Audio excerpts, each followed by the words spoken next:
നമസ്കാരം. ക്ലാസ് റൂമിൻ്റെ ഒരു പുതിയ വീഡിയോയിലേക്ക് സ്വാഗതം. 7ാം ക്ലാസ്സിലെ സോഷ്യൽ സയൻസിലെ 3ാമത്തെ chapter constitution path and guiding ലൈറ്റിൻ്റെ 5ാമത്തെ പാർട്ട് വീഡിയോ ആണ്. ഇത് ലാസ്റ്റ് പാർട്ട് വീഡിയോ ആണ്. നമ്മൾ ഇതോടുകൂടി ഈ യൂണിറ്റ് കംപ്ലീറ്റ് ആയിരിക്കുകയാണ്. അപ്പോൾ ഇതിൻ്റെ അകത്ത് നമ്മുടെ പാഠഭാഗം, അതിൻ്റെ അകത്ത് വരുന്ന ക്വസ്റ്റ്യനും ആൻസേഴ്സൊക്കെയാണ് ഉൾപ്പെടുത്തിയിട്ടുള്ളത്. ഇനി നമുക്കൊരു 1 വേർഡ് ക്വസ്റ്റ്യൻ, ഈ യൂണിറ്റുമായിട്ട് ബന്ധപ്പെട്ട് വരുന്ന 1 വേർഡ് ക്വസ്റ്റ്യൻസിൻ്റെ ഒരു വീഡിയോയും കൂടി അപ്ലോഡ് ചെയ്യാം കേട്ടോ. Thank you. Prepare placards. നമുക്ക് പ്ലക്കാർഡ്സ് പ്രിപ്പയർ ചെയ്യാനാണ് അടുത്തതായിട്ട് തന്നിട്ടുള്ളത്. Prepare placards for the republic day rally with messages reflecting constitutional principle. അതായത് നമ്മുടെ കോൺസ്റ്റിറ്റ്യൂഷണൽ പ്രിൻസിപ്പിൾസ്, ഭരണഘടനയുടെ പ്രിൻസിപ്പിൾസ് കാണിക്കുന്ന കുറച്ച് മെസ്സേജസ് ഉള്ള പ്ലക്കാർഡ് പ്രിപ്പയർ ചെയ്യണം. എന്തിനു വേണ്ടിയിട്ടാണ്? നമ്മുടെ റിപ്പബ്ലിക് ദിന റാലി നടത്താൻ വേണ്ടിയിട്ട്. അപ്പോൾ അതിൽ ഒരു പ്ലക്കാർഡ് ഇവിടെ കൊടുത്തിട്ടുണ്ട്.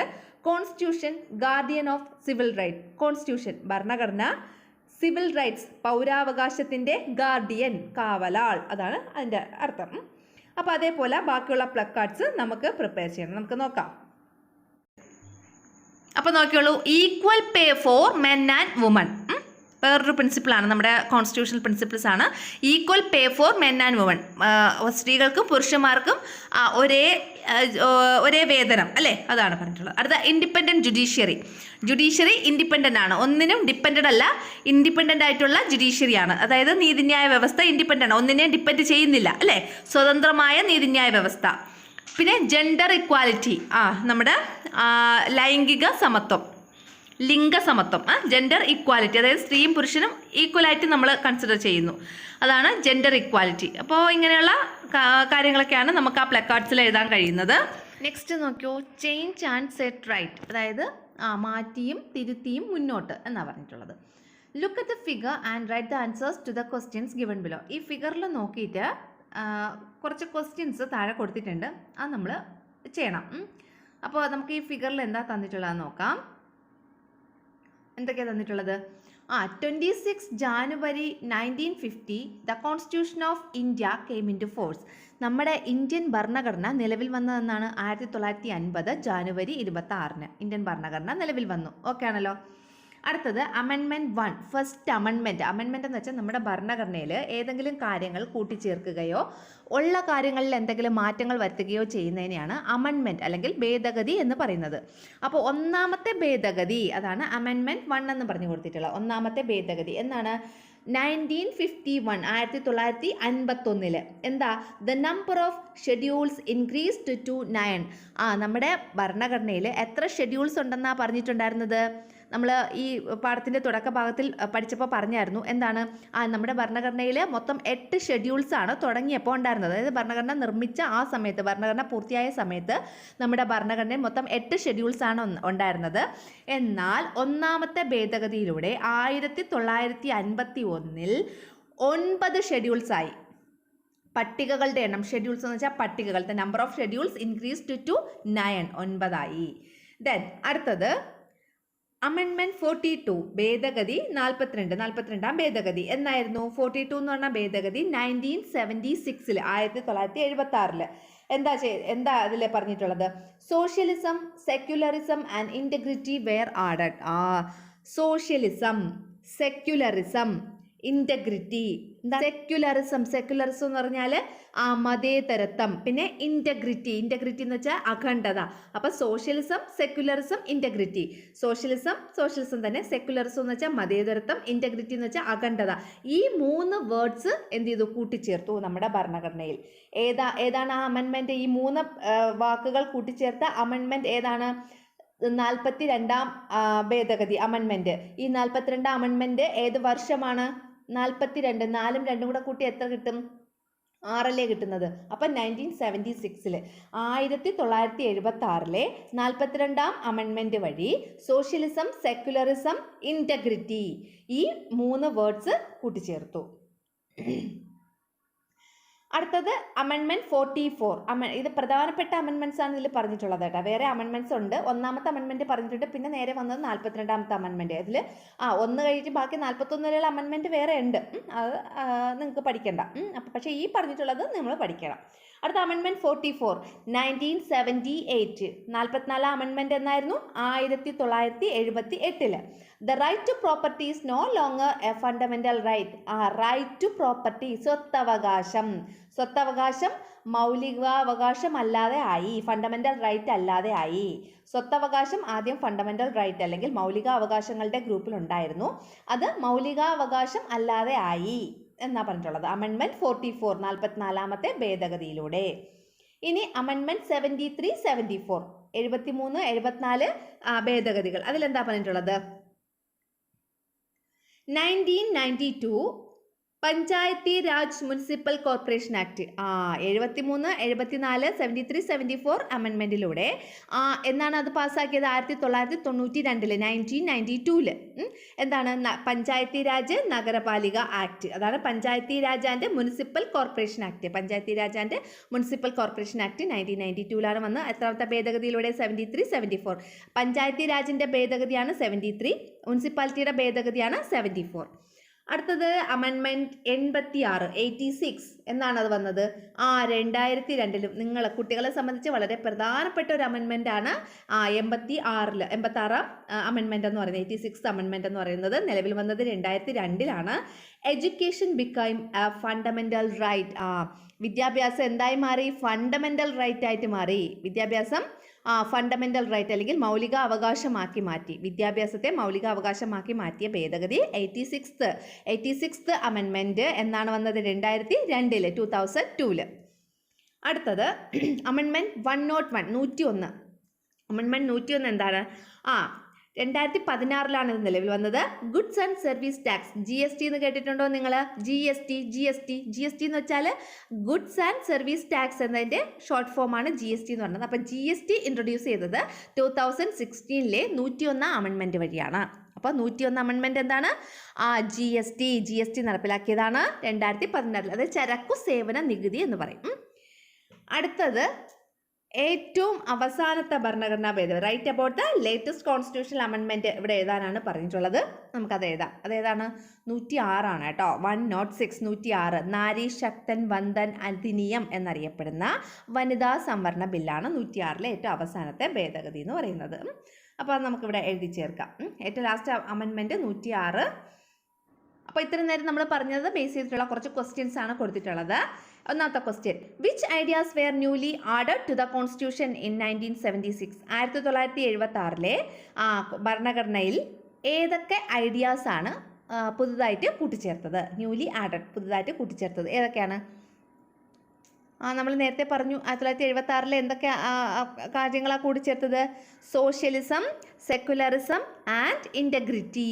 ഓക്കെ, ഇനി അടുത്ത ക്വസ്റ്റ്യൻ. അപ്പോൾ ഇത് നമുക്ക് എഴുതാം കേട്ടോ. ഞാൻ ഇതിൻ്റെ ആൻസർ എഴുതി തരാം. ഇപ്പോൾ ജസ്റ്റ് നമുക്ക് ആൻസർ പറഞ്ഞു പോകാം. In which year did the constitution of India come into force? അതായത് നമ്മുടെ കോൺസ്റ്റിറ്റ്യൂഷൻ ഓഫ് ഇന്ത്യ നിലവിൽ വന്നതെന്നായിരുന്നു? 1915 ജനുവരി 26 ജനുവരി 26 1926. സോറി 1950 ജനുവരി 26. അടുത്തത്, what was the first amendment made in the constitution and in which year?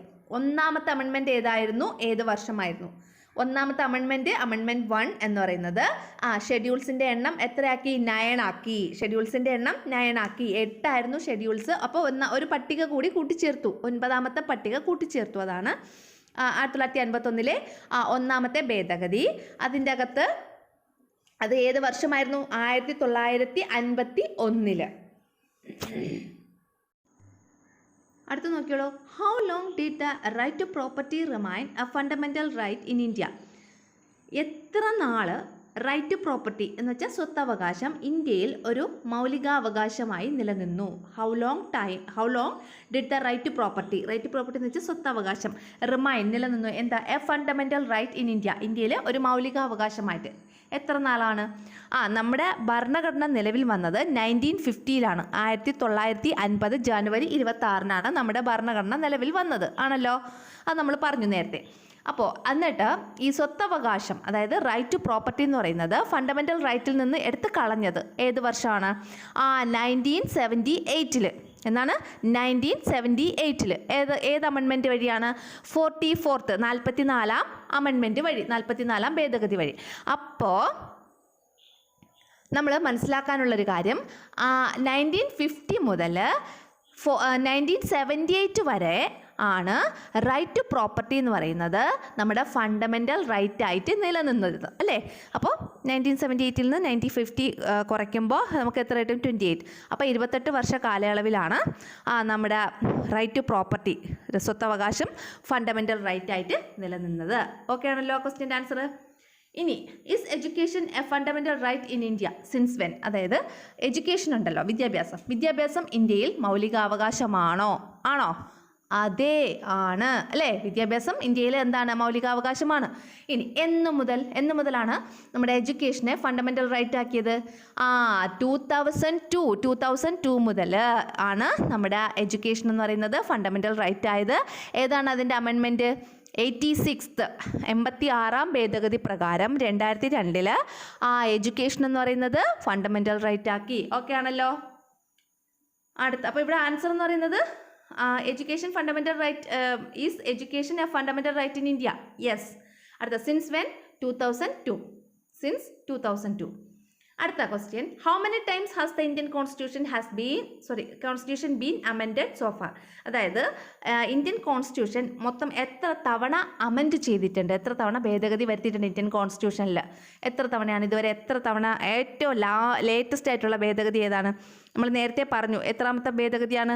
106, 106. അപ്പോൾ നമ്മുടെ Indian ഭരണഘടന ഇന്ന് വരെ 106 അമെൻമെൻറ്റ് ചെയ്തിട്ടുണ്ട്. 106. അപ്പോൾ ഇന്ത്യയുടെ ഏറ്റവും ലാസ്റ്റിലത്തെ അമെൻമെൻറ്റ് എന്ന് പറയുന്നത് 106ാമത്തെ അമെൻമെൻ്റ് ആണ് കേട്ടോ, 106. അപ്പോൾ നമുക്കിതിൻ്റെ ആൻസർ ഒന്ന് നോക്കാം. ഇതിൻ്റെ അകത്ത് എഴുതി ചേർക്കാൻ ഇതിൻ്റെ ആൻസേഴ്സ് ഈ പറയുന്ന കോളത്തിൽ എഴുതി ചേർക്കാൻ ബുദ്ധിമുട്ടാണ്. കുറച്ചുകൂടെ സ്പേസ് നമുക്ക് വേണ്ടി വരും. അതുകൊണ്ട് നമുക്കൊരു ഫ്രഷ് പേജ് എടുത്ത് അതിൻ്റെ ആൻസർ എഴുതാം. അപ്പോൾ ഇതാണ് 1, 2, 3 എന്ന് നമ്പർ ഇട്ട് മൊത്തം എത്ര? 1, 2, 3, 4, 6 ക്വസ്റ്റ്യൻസ് ഉണ്ട്. അപ്പോൾ 6 നമ്പർ ഇട്ട് ചെയ്തിട്ടുണ്ട്. മൂന്നാമത്തെ ക്വസ്റ്റ്യൻ എന്ന് പറയുന്നത് എന്തായിരുന്നു? എന്താണ്? Number of schedules increased to 9. ഏത് ഇയർ ആണെന്ന് ചോദിച്ചിട്ടുണ്ട്. അതാണ് 1951 എന്ന് കൊടുത്തേക്കുന്നത് താഴെ കേട്ടോ. അപ്പോൾ ഓക്കെ ആണല്ലോ ആൻസേഴ്സ്. ഇനി നമുക്ക് അടുത്ത പോർഷനിലോട്ട് പോവാം. അടുത്തത്, അവർ constitution changes from time to time. നമ്മുടെ ഭരണഘടനയിൽ സമയത്തിനനുസരിച്ച് മാറ്റങ്ങൾ വരുത്താറുണ്ട്. Constitutional amendment is the process of making changes in the constitution as per the changing social demands. അതായത് സാമൂഹികമായിട്ടുള്ള ഡിമാൻഡ്സിനെ ബേസ് ചെയ്തിട്ട് നമ്മുടെ കോൺസ്റ്റിറ്റ്യൂഷനിൽ എന്താണ് മാറ്റങ്ങൾ വരുത്താറുണ്ട്. അതിനെയാണ് നമ്മൾ കോൺസ്റ്റിറ്റ്യൂഷണൽ അമെൻമെൻറ്റ് എന്ന് പറയുന്നത്, ഭരണഘടനാ ഭേദഗതി എന്ന് പറയുന്നത്. The Constitution itself explains how amendments can be made. കോൺസ്റ്റിറ്റ്യൂഷനിൽ തന്നെ എങ്ങനെയൊക്കെ നമുക്ക് അമെൻമെൻറ്റ് നടത്താം എന്നതിനെക്കുറിച്ച് എക്സ്പ്ലെയിൻ ചെയ്യുന്നുണ്ട്. അക്കോർഡിംഗ് ടു ആർട്ടിക്കിൾ 368, നമ്മുടെ ആർട്ടിക്കിൾ 368 പ്രകാരം നമ്മുടെ കോൺസ്റ്റിറ്റ്യൂഷനിലെ ഓരോ കാര്യങ്ങൾ പറഞ്ഞിട്ടുള്ളത് ആർട്ടിക്കിൾസ് എന്ന് പറഞ്ഞിട്ടാണ്. അപ്പോൾ 368ാമത്തെ ആർട്ടിക്കിൾ അനുസരിച്ച് parliament has the power to amend the constitution. പാർലമെൻറ്റിന് കോൺസ്റ്റിറ്റ്യൂഷനെ അമെൻഡ് ചെയ്യാനുള്ള പവറുണ്ട്, അധികാരമുണ്ട്. But the basic structure of the constitution should not be amended. പക്ഷേ എന്താ പറഞ്ഞിട്ടുള്ളത്? നമ്മുടെ കോൺസ്റ്റിറ്റ്യൂഷൻ്റെ ഭരണഘടനയുടെ ബേസിക് സ്ട്രക്ചർ, അതിൻ്റെ അടിസ്ഥാന ഘടനയിൽ യാതൊരുവിധ ചേഞ്ചസും വരുത്താൻ പാടുള്ളതല്ല. അപ്പോൾ ഇവിടെ നമുക്ക് ശ്രദ്ധിക്കേണ്ട ഒരു കാര്യം, ആർട്ടിക്കിൾ 368 എന്താ പറയുന്നത്? കോൺസ്റ്റിറ്റ്യൂഷണൽ അമെൻമെൻറ്റിനെ കുറിച്ചാണ് പറയുന്നത്. കോൺസ്റ്റിറ്റ്യൂഷണൽ അമെൻമെൻറ്റിനെ കുറിച്ച് പറയുന്ന ആർട്ടിക്കിളാണ് ആർട്ടിക്കിൾ 368. എന്താ അതിൽ പറഞ്ഞേക്കുന്നത്? നമുക്ക് ഭരണഘടന അമെൻഡ് ചെയ്യാം. അതിനുള്ള അധികാരം ആർക്കാണ്? പാർലമെൻറ്റിനാണ്. ഭരണഘടന അമെൻഡ് ചെയ്യാനുള്ള അധികാരം പാർലമെൻറ്റിനാണ് എന്നാണ് ആർട്ടിക്കിൾ 368 പറഞ്ഞിട്ടുള്ളത്. ഓക്കെ. അടുത്തത് ഒരു കേസിൻ്റെ കാര്യമാണ് ഇവിടെ പറഞ്ഞിട്ടുള്ളത്. അതാണ് do not shake the foundation, അടിത്തറ ഇളക്കരുത് എന്നൊരു ഹെഡിങ്ങിലാണ് പറഞ്ഞിട്ടുള്ളത്. അതായത് നമ്മുടെ ഭരണഘടനയുടെ അടിസ്ഥാന ഘടനയിൽ മാറ്റം വരുത്താൻ പാടില്ല എന്ന് സുപ്രീം കോടതി പറഞ്ഞിട്ടുണ്ട്. അതായത് അത് അവിടെ നോക്കിക്കോളൂ. In 1973 the supreme court ruled that no change should be made to the basic structure of the constitution. 1973 supreme കോടതി വിധിച്ചു. എന്താണ്? No change should be made, നമ്മൾ ഒരു ചേഞ്ചും വരുത്താൻ പാടില്ല. ഏതിൽ? To the basic structure of the കോൺസ്റ്റിറ്റ്യൂഷൻ്റെ നമ്മുടെ ഭരണഘടനയുടെ അടിസ്ഥാന ഘടനയിൽ ഒരു ചേഞ്ചും വരുത്താൻ പാടില്ല എന്ന ഒരു വിധി ആര് വിധിച്ചു? സുപ്രീം കോടതി വിധിച്ചു. This verdict was made in the case filed by Kesavananda Bharati, the abbot of Kasaragod Edneer Mutt against the state of Kerala. അതായത് നമ്മുടെ കേരള സംസ്ഥാനത്തിന് എതിരായിട്ട് കാസർഗോഡുള്ള എടനീർ മഠത്തിൻ്റെ അബോട്ട് എന്ന് വെച്ചാൽ ആ മഠത്തിൻ്റെ അധിപതിയായിരുന്ന കേശവാനന്ദ ഭാരതി എന്നൊരാൾ ഒരു കേസ് ഫയൽ ചെയ്തു. അപ്പോൾ ആ കേസിലായിരുന്നു സുപ്രധാനമായിട്ടുള്ള ഈ ഒരു വിധി വന്നത്. അതെന്നായിരുന്നു? 1973 എന്തായിരുന്നു വിധിച്ചത് സുപ്രീം കോടതി?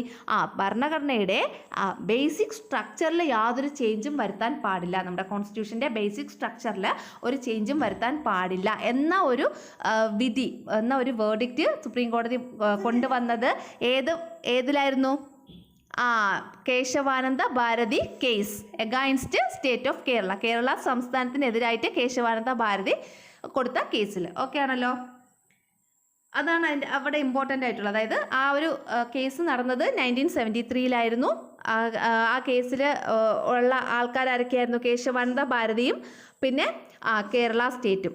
അപ്പോൾ അതിൻ്റെ ഭാഗമായിട്ട് സുപ്രീം കോടതി എന്താണ് വിധിച്ചത്? കോൺസ്റ്റിറ്റ്യൂഷൻ്റെ ബേസിക് സ്ട്രക്ചറിന് യാതൊരു ചേഞ്ചും വരുത്താൻ പാടില്ല എന്ന ഒരു വിധിയാണ് വിധിച്ചത്. അടുത്ത് നോക്കിയോളൂ. Education a fundamental right. വിദ്യാഭ്യാസം ഒരു മൗലിക അവകാശം. ഏത് അമെൻമെൻറ്റ് വഴിയാണ് വിദ്യാഭ്യാസം നമ്മുടെ എഡ്യൂക്കേഷൻ ഫണ്ടമെൻ്റൽ റൈറ്റ് ആക്കിയത്? 86th അമെൻമെൻറ്റ്, 86ാം ഭേദഗതി. നോക്കിയോളൂ. Education was made a fundamental right by the 86th constitutional amendment in 2002. 2002 86th amendment വഴിയാണ് എഡ്യൂക്കേഷൻ എന്ന് പറയുന്നത് ഫണ്ടമെൻ്റൽ റൈറ്റ് ആക്കിയത്. These provisions were added in the constitution as Article 21A.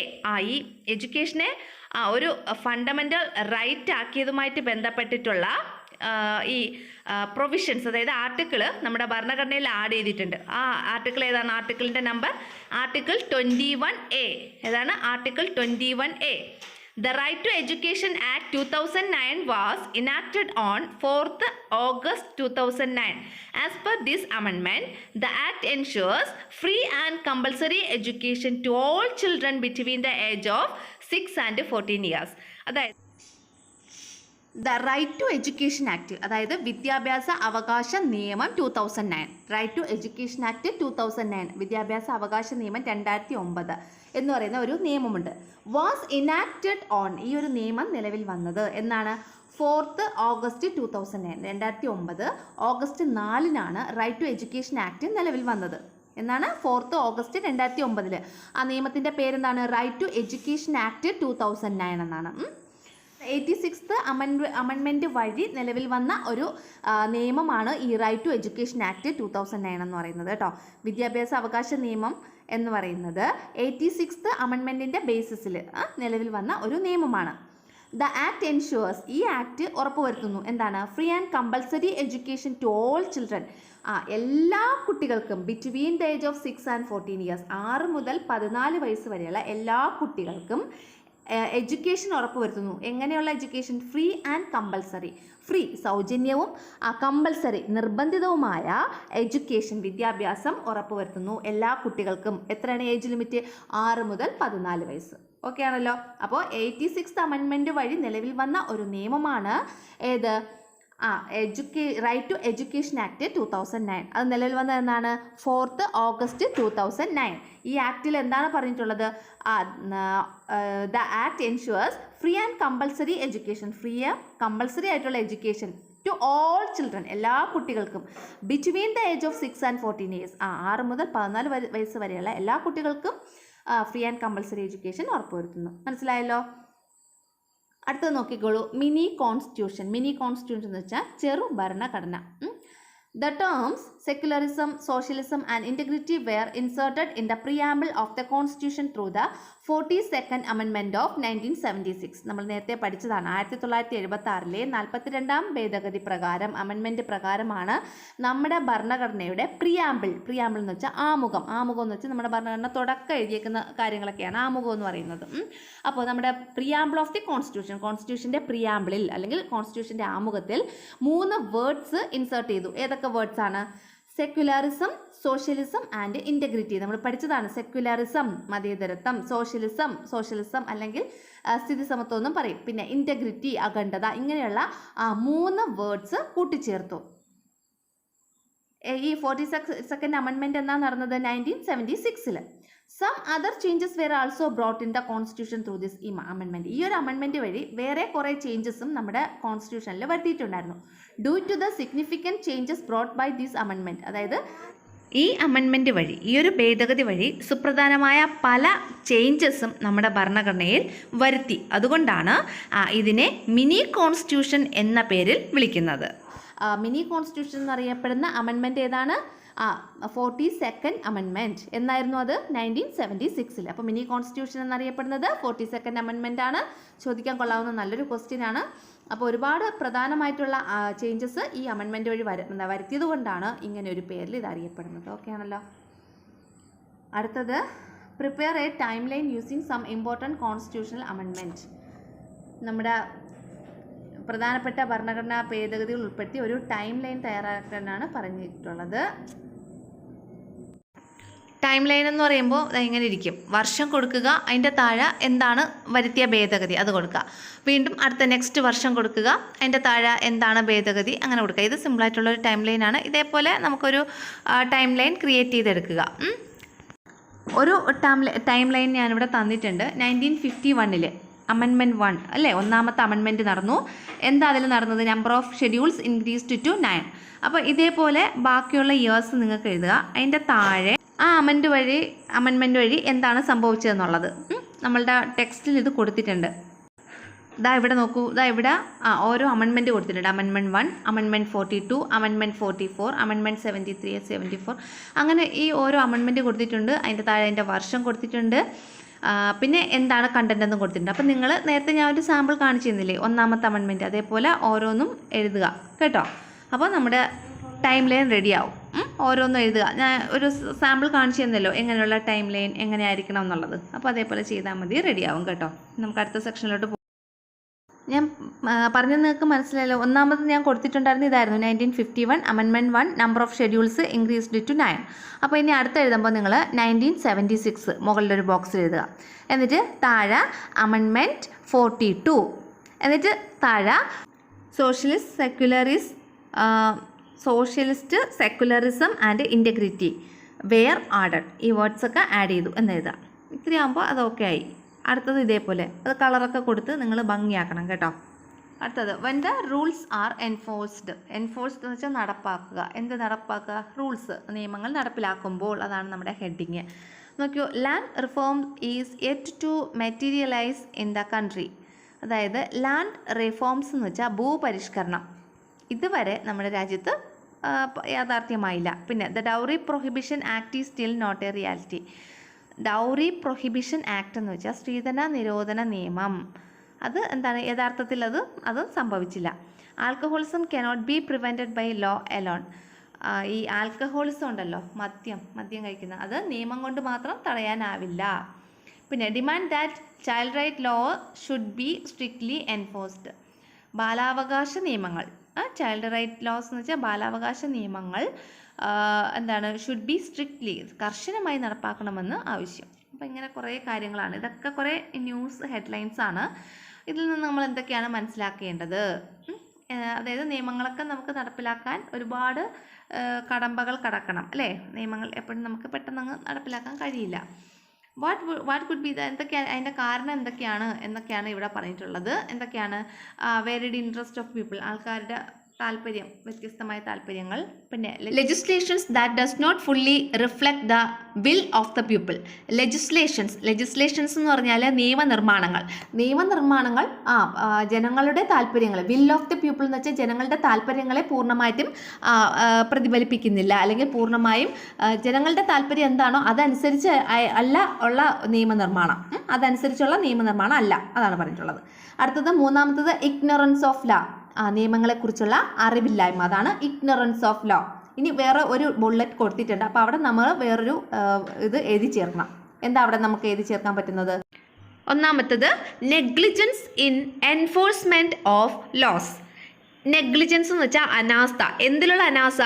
Enforcement, നടപ്പാക്കുന്നതിലെ അനാസ്ഥ. എന്ത് നടപ്പാക്കുന്നതിലെ? Of loss. അപ്പോൾ നിയമങ്ങൾ നടപ്പാക്കുന്നതിലെ അനാസ്ഥ, അതാണ് negligence in enforcement of laws എന്ന് പറഞ്ഞാൽ.